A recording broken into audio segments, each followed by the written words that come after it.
तो जोड़ी अपने जो जैसे बड़ा भाई छोटा भाई, जैसा हमारा एकनाथ जी शिंदे साहब जो मुख्यमंत्री थे उन्होंने बहुत अच्छा काम किया हुआ है। और कुछ कम गिरा तो मैं बोलता कि देवा भाऊ के नेतृत्व में और एकनाथ जी शिंदे साहब के नेतृत्व में और अजीत दादा के नेतृत्व में यहाँ पे जब कोई सीटें का कुछ ये होगा तो मैं यही बोलता कि समझौता हमारा बीजेपी का ही महापौर बनेगा।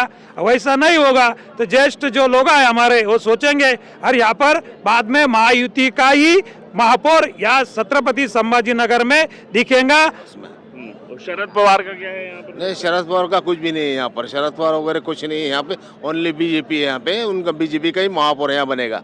छत्रपती संभाजीनगर महानगरपालिका 2026 ज्या की काही कारणास्तव रखडलेल्या होत्या, परंतु आज या संभाजीनगर शहरातील जनतेला कारण सगळ्यात महत्त्वाचा इश्यू हा आहे। या ठिकाणी प्रशासक असल्यामुळं आणि जनतेची कामं काही या ठिकाणी होत नव्हती, परंतु मी या ठिकाणी सांगतो की लवकरच या ठिकाणी छत्रपती संभाजीनगर महानगरपालिकेत नक्कीच या ठिकाणी भारतीय जनता पार्टीचा महापौर नक्कीच बसेल।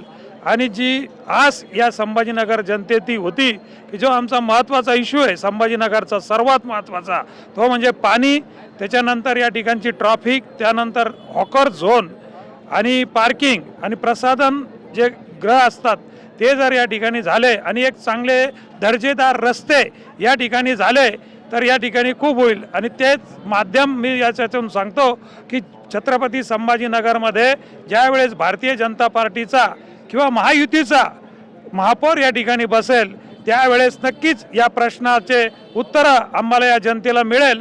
आणि आम्ही एवढीच एक आशा करतो की नक्कीच भारतीय जनता पार्टी किंवा महायुती आपल्याला या ठिकाणी या प्रश्नाचं उत्तर देतील आणि हे प्रश्न या ठिकाणी नक्कीच सोडवण्यामध्ये येतील। नमस्कार, आप देख रहे हैं द डिजिटल रिपोर्टर। मैं हूं आपके साथ अर्जुन खजूरिया। महाराष्ट्र निकाय चुनाव की लगातार कवरेज जारी है और अब नागपुर से हमारी टीम आ पहुंची है छत्रपति संभाजीनगर। जी हां, छत्रपति संभाजीनगर की भी अगर बात की जाए तो 115 सीटें हैं। यहाँ पर भी दिलचस्प जो है इस बार का चुनाव है, तो आइए बात करेंगे यहाँ की जनता के साथ। इस समय जो है शहर में मैं मौजूद हूँ छत्रपति संभाजीनगर में। मेरे साथ जो है यहाँ के प्रबुद्धजन मौजूद हैं, उनसे बात करेंगे। सर, क्या नाम हुआ आपका? मेरा नाम मराठी में बोलेंगे सर?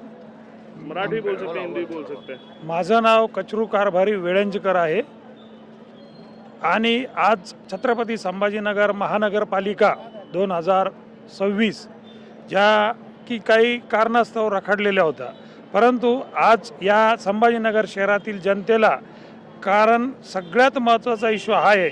या ठिकाणी प्रशासक असल्यामुळं आणि जनतेची कामं काही या ठिकाणी होत नव्हती, परंतु मी या ठिकाणी सांगतो की लवकरच या ठिकाणी छत्रपती संभाजीनगर महानगरपालिकेत नक्कीच या ठिकाणी भारतीय जनता पार्टीचा महापौर नक्कीच बसेल।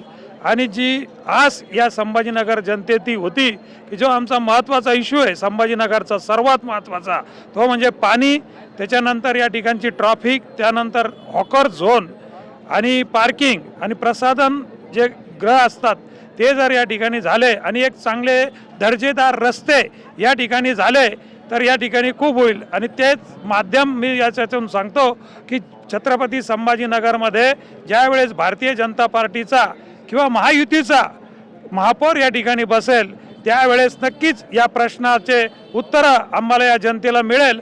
आणि आम्ही एवढीच एक आशा करतो की नक्कीच भारतीय जनता पार्टी किंवा महायुती आपल्याला या ठिकाणी या प्रश्नाचं उत्तर देतील आणि हे प्रश्न या ठिकाणी नक्कीच सोडवण्यामध्ये येतील। लेकिन इसी बीच अगर बात की जाए जैसे शिवसेना यूबीटी की संजय राउत कहीं ना कहीं एक बहुत बड़े नेता है। संजय राउत का भी एक बयान वायरल हो रहा है। संजय राउत ने कहा है अगर मेरे पास जो है चुनाव आयोग आ जाए, अगर मेरे पास जो है पुलिस आ जाए तो मैं बीजेपी को 4 भागों में बांट दूंगा। तो संजय राउत के इस बयान पर क्या कहना चाहेंगे आप? संजय राउत का आप देखो, उनका छोटा बच्चा ही सुनने को लगा और ये वो माइक के सामने आया तो संजय राउत के खिलाफ लोग कुछ भी या कुछ भी अपने बोलते हैं कि चलो वो दिल पे नहीं लेते संजय राउत जी से। ठीक है, भले वो नेता होंगे। अनेक मैं बात कहना चाहता हूँ कि यहाँ पे जो ही पार्टी हो वो पार्टी अपनी कुछ भी करो तो अपने पार्टी के लिए बात करेंगे। इसलिए संजय राउत को वो पार्टी ने रखे हुआ है कि भाई तुम ऐसी ही बात करते रहो कि जो आज सरकार इतनी अच्छी काम यहाँ पे ये अपने देश में कि अपने देश का नाम आज पूर्ण जो बोले थे बहुत से जगह अपने देश का नाम हो रहा है, हिंदुस्तान का नाम हो रहा है, और अपने आदरणीय पंतप्रधान नरेंद्र जी मोदी साहब इनका डंका पूरे वर्ल्ड में यहाँ पे फेमस हो रहा है। और ये ऐसे लोग आते रहते, बात करते रहे, यहाँ की जनता वो पूरी की दिल पे यहाँ पे नहीं लेती है। आपका क्या नाम हुआ? आप आगे आ जाइए सर। मेरा नाम सोमनाथ देवकाते। सोमनाथ जी, आप भी छत्रपति संभाजी नगर के रहने वाले हैं? हाँ जी, मैं भी संभाजी नगर का रहने वाला हूँ। कहीं ना कहीं अगर बात की, जैसे हम बीएमसी की बात करते हैं, नागपुर की बात करते हैं, तो संभाजी नगर जो है उस पर भी सबकी निगाहें हैं कि इस बार का जो ये निकाय का चुनाव है, क्या किशोर जो है इस बार जो है ये रुख लेता हुआ नजर आ रहा है? 16 जनवरी को क्या नतीजा देख रहे हैं? यहाँ अभी तो बहुत अच्छा माहौल है। यहाँ बीजेपी की महापौर बन जाएगा। बीजेपी का बन जाएगा? यस। तो फिर उद्धव ठाकरे क्या करेंगे? नहीं, उद्धव ठाकरे घर पे जाएंगे अपने। घर पे जाएंगे? हाँ, यस यस। और साथ में इस बार वो एमएनए साथ उन्होंने गठबंधन कर दिया, 20 साल बाद ठाकरे भाई एक साथ हो गए। वो तो बहुत बड़ा उन्होंने गलत काम किया है। उसमें से और भी उनका नाम बहुत सारा खराब हो गया है उसमें। और शरद पवार का क्या है यहाँ पर? नहीं, शरद पवार का कुछ भी नहीं है यहाँ पर। शरद पवार वगैरह कुछ नहीं है यहाँ पे। ओनली बीजेपी है यहाँ पे। उनका बीजेपी का ही महापौर यहाँ बनेगा। मतलब महायुति बीजेपी शिवसेना मिलकर के बनाएगी। वो बाद में देखेंगे क्या है। वो तो अभी फिलहाल तो बीजेपी का महापौर बनेगा, ऐसी हमारी नहीं, यहाँ पे ऐसा माहौल है। ये देखिए, आज भी केंद्र में और महाराष्ट्र में हमारे महायुति की सरकार है, और ठीक है यहाँ पे कुछ प्रॉब्लम की वजह से युति नहीं हुई, तो इसलिए आज अपने महापौर जो होगा वो हिंदू बोलो तो जो अपनी जो युति जिस पर है कि जो जनता के दिल में है, तो वो बीजेपी की तो हमारी तो चाहत है कि बीजेपी का महापौर बने, लेकिन नहीं भी हुआ तो जोड़ी अपने जो जैसे बड़ा भाई छोटा भाई, जैसा हमारा एकनाथ जी शिंदे साहब जो मुख्यमंत्री थे, उन्होंने बहुत अच्छा काम किया हुआ है, और कुछ कम गिरा तो मैं बोलता कि देवा भाऊ के नेतृत्व में और एकनाथ जी शिंदे साहब के नेतृत्व में और अजीत दादा के नेतृत्व में यहाँ पे जब कोई सीटें का कुछ ये होगा तो मैं यही बोलता कि समझो तो हमारा बीजेपी का महापौर बनेगा।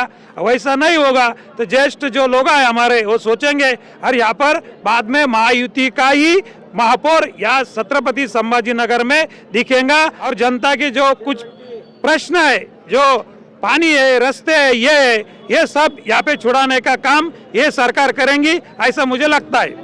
लेकिन इसी बीच अगर बात की जाए तो अजीत पवार का आपने जिक्र किया, अजीत पवार तो बिल्कुल ही अलग हो गए हैं। वो विधानसभा में साथ में थे, वो तो हर 6 महीने 1 साल में करवट बदलते रहते हैं। ये जो है ना, ये राजकीय स्टंट रहता है।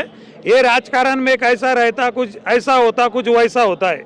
पर मुझे याद है कि आज जबीर अपन ये बात में तो नहीं बोलना चाहिए कि हमारे बीजेपी के जो वरिष्ठ नेता है उसमें जरूर यहाँ पे कुछ ना कुछ यहाँ से निर्णय या कुछ ना उसमें मार्ग जरूर निकालेंगे और अच्छा यहाँ पे करने जाएंगे।